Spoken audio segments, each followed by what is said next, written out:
केंद्र की भारतीय जनता पार्टी सरकार को उसके खिलाफ बोलने वाले लोग बिल्कुल पसंद नहीं है। अब चाहे वो विपक्ष के लोग हों या फिर अपने ही क्यों ना हो, जो भी उनकी आलोचना करता है उसका बुरा टाइम शुरू हो जाता है। विपक्ष को चुप करने के लिए बीजेपी सरकार केंद्रीय जांच एजेंसियों का सहारा लेती है। ईडी, सीबीआई, आईटी को एक्टिव कर दिया जाता है। अभी हाल ही में बिहार विधानसभा में डिप्टी सीएम तेजस्वी यादव ने ऐसा ही आरोप लगाया था कि जब बीजेपी राज्य में डरती है या हारती है तो वो अपने 3 जमाई सीबीआई, ईडी और आईटी को आगे रखती है। और विपक्ष के आरोप कई हद तक सही साबित होते भी दिखते हैं।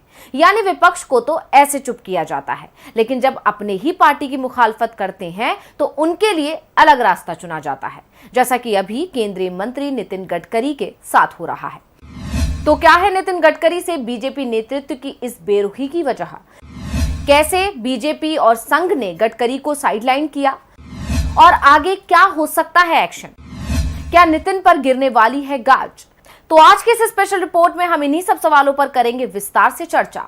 नमस्कार, मैं हूं अंशिता श्रीवास्तव। आइए जानते हैं कि नितिन के साथ क्या कर सकती है बीजेपी। मोदी सरकार को आलोचना पसंद नहीं है, ये तो हम सभी जानते हैं, लेकिन केंद्रीय मंत्री नितिन गडकरी ऐसा करने का कोई मौका नहीं छोड़ते। वो अक्सर अपनी ही सरकार पर हमलावर होते हैं, उसकी आलोचना करते हैं, सरकार के फैसलों की निंदा करते हैं और उनकी यही आदत बीजेपी को रास नहीं आती और ना आ रही है। यही कारण है कि अब नितिन गडकरी बीजेपी को खटक रहे हैं। हालांकि उनके बयानों का ये सिलसिला लंबे समय से जारी था और बीजेपी ये सब बर्दाश्त कर रही थी, लेकिन पिछले दिनों जो हुआ उसने सभी को हैरान कर दिया और बीजेपी के उस फैसले ने ऐसा एहसास दिलाया कि जैसे बीजेपी हाईकमान गुस्से में है और बस मौके की तलाश में है और उसे जैसे ही मौका मिला उसने नितिन गडकरी पर वार कर दिया। भारतीय जनता पार्टी ने अपने कदावर नेता और नरेंद्र मोदी कैबिनेट में परिवहन मंत्री नितिन गडकरी को पार्टी के संसदीय बोर्ड से हटाने का आश्चर्यजनक फैसला कर लोगों को चौंका दिया था। अब बीजेपी के इस फैसले ने हैरान भी किया और साथ ही कई सवाल भी खड़े किए, जैसे कि क्या संघ बीजेपी के इस फैसले से सहमत है या दोनों के बीच किसी तनातनी का शिकार हुए हैं गडकरी, या अपने ही बयान गडकरी के लिए मुसीबत बन गए हैं। ऐसे कई सवाल इस वक्त सियासी गलियारों में चर्चा का विषय बन गए हैं, लेकिन इनमें सबसे अहम बात जो निकलकर सामने आ रही है कि केंद्रीय मंत्री नितिन गडकरी एक बार फिर बीजेपी नेतृत्व की आंखों में खटकना शुरू हो गए हैं। वजह है उनकी बेबाकी और ऐसे बयान जो सीधा केंद्रीय नेतृत्व को ही निशाना बनाते हैं। लेकिन आखिर ऐसा क्यों है, ये भी एक बड़ा सवाल है। तो आपको बता दें कि यह सिलसिला जारी है 2010 से, यानी पीएम मोदी और नितिन गडकरी के बीच की ये तनातनी 2010 से शुरू हुई है, क्योंकि नितिन गडकरी ने मोदी के धुर विरोधी माने जाने वाले संजय जोशी को आगे बढ़ावा देना शुरू कर दिया, जिसका असर ये हुआ था कि जब नितिन गडकरी बीजेपी के अध्यक्ष बनाए गए तो बधाइयों का तांता लग गया था, लेकिन मोदी ने उन्हें बधाई तक नहीं दी थी। मोदी उस समय गुजरात के सीएम थे। इतना ही नहीं, मोदी ने बीजेपी की बैठक से भी दूरी बनाना शुरू कर दिया था, जिसका असर ये हुआ कि संजय जोशी को एक बार फिर साइडलाइन कर दिया गया और मोदी और गडकरी के बीच उसी समय से एक अनदेखी खाई पड़ गई जो आज तक बरकरार है। इतना ही नहीं, नितिन गडकरी संघ के इतने करीबी थे कि संघ ने बीजेपी के संविधान में बदलाव करवा दिया था, जिससे गडकरी लगातार दूसरी बार भी अध्यक्ष बन सके, जबकि बीजेपी के पुराने संविधान में एक व्यक्ति को लगातार 2 बार पार्टी अध्यक्ष पद की इजाजत नहीं देता था। लेकिन तब नितिन गडकरी को संघ का पूरा समर्थन था, या यूं कहें कि उनके सिर पर संघ का हाथ था। लेकिन आज हालात कुछ और बन गए हैं और आज गडकरी साइड होते नजर आ रहे हैं। क्या संघ अब गडकरी से दूरी बना चुका है, या संघ और पीएम के बीच जो मतभेद है आज गडकरी उसका खामियाजा भुगत रहे हैं? हालांकि राजनीति के जानकारों का तो ये भी कहना है कि संघ और बीजेपी की सहमति पर ही ये फैसला लिया गया है और गडकरी को संसदीय बोर्ड से बाहर किया गया है, जिसका कारण है उनका बेबाक अंदाज।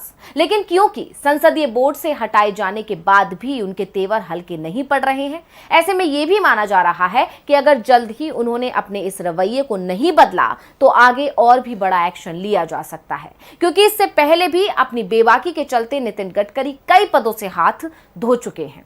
दरअसल केंद्रीय मंत्री नितिन गडकरी ने एक कार्यक्रम के दौरान साफ कह दिया कि आज बीजेपी जो सत्ता सुख भोग रही है वो अटल बिहारी वाजपेयी और लाल कृष्ण आडवाणी के कामों का नतीजा है। गडकरी ने 1980 में वाजपेयी जी के एक बयान का हवाला दिया। उन्होंने कहा कि उस वक्त पार्टी की हालत ठीक नहीं थी। बात 1980 की है। मैं पहली बार पार्टी के कार्यक्रम के लिए बांद्रा गया था। शाम को कार्यक्रम के दौरान अटल जी खड़े हुए और भाषण देने लगे। उन्होंने कहा कि मैं देख रहा हूं सूरज डूब रहा है समुद्र का। अटल जी ने कहा अंधेरा छटेगा, सूरज निकलेगा और कमल खिलेगा। जब वो कह रहे थे सबको विश्वास हो गया कि आज ऐसी स्थिति ना हो, लेकिन एक दिन ऐसा आएगा और अटल बिहारी वाजपेयी, लाल कृष्ण आडवाणी और दीनदयाल उपाध्याय के कामों का परिणाम है कि आज नरेंद्र मोदी के नेतृत्व में भाजपा सत्ता में है। यही नहीं, इससे पहले नितिन गडकरी ने नाटकॉन 2022 कार्यक्रम को संबोधित करते हुए कहा था कि निर्माण के काम में टाइम बहुत अहम होता है। ये सबसे बड़ी पूंजी है। सबसे बड़ी समस्या ये है कि सरकारें समय पर फैसले नहीं लेती हैं।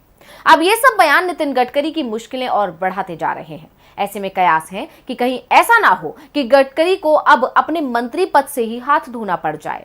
इससे पहले भी आयकर और वित्तीय अनियमितताओं के आरोपों के बाद उन्हें दूसरी बार भाजपा प्रमुख नहीं बनाया गया। साल 2019 में भाजपा नेता से shipping and water resources and river development ले लिया गया।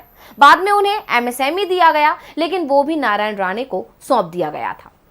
जहां कुछ लोग इसमें संघ की सहमति मान रहे हैं, तो कुछ लोगों का मानना है कि संघ और बीजेपी के बीच पार्टी के इस फैसले के बाद दूरियां बढ़ गई हैं। वैसे ये कोई पहला मौका नहीं है जब सत्ता में रहते हुए संघ और बीजेपी के बीच की दूरियां ना बढ़ी हों। अटल बिहारी वाजपेयी जब सत्ता में थे, उस दौर में उनकी और संघ प्रमुख केसी सुदर्शन के बीच दूरियां आ गई थी, जिसका नुकसान बीजेपी को 2004 के लोकसभा चुनाव में हुआ था। केसी सुदर्शन ने वाजपेयी सरकार को पूरी तरह से असफल करार दे दिया था और वाजपेयी को राजनीति से संन्यास लेने को भी कह दिया था। वाजपेयी के शासनकाल में संघ से जुड़े लोग वाजपेयी और उनके करीबियों पर व्यक्तिगत हमले से भी परहेज नहीं करते थे। ऐसे में सवाल उठ रहे हैं कि अगर पीएम मोदी और संघ के बीच दूरियां बढ़ गई हैं, तो इसका असर 2024 के लोकसभा चुनावों में जरूर दिखेगा, या फिर गडकरी पर एक्शन को संघ का समर्थन भी है। ऐसा इसलिए भी कहा जा रहा है क्योंकि गडकरी को संघ का करीबी माना जाता है। ऐसे में संसदीय बोर्ड से उनको बाहर करने का फैसला बिना संघ की सहमति के भारतीय जनता पार्टी नहीं ले सकती है। तो आज की इस स्पेशल रिपोर्ट में बस इतना ही। फिर हाजिर होंगे एक और स्पेशल रिपोर्ट के साथ। नमस्कार। हमारे चैनल से जुड़े रहने के लिए YouTube पर टाइप करें DB लाइव, सब्सक्राइब बटन को क्लिक करें और बेल आइकन को दबाना न भूलें ताकि खबरें आप तक पहुंचती रहें। देखते रहिए DB लाइव, क्योंकि यहाँ हैं खबरें लगातार।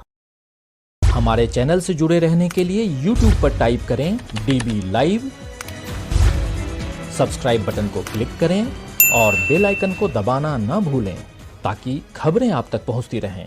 देखते रहिए DB लाइव, क्योंकि यहाँ हैं खबरें लगातार।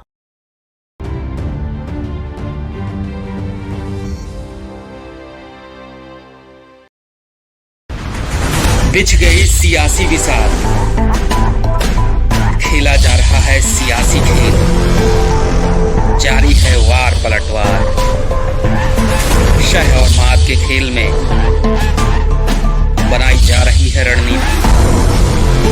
कौन पड़ेगा किस पर भारी, ये कभी भी सिर्फ hastachep.com पर अमलेंदु उपाध्याय के साथ।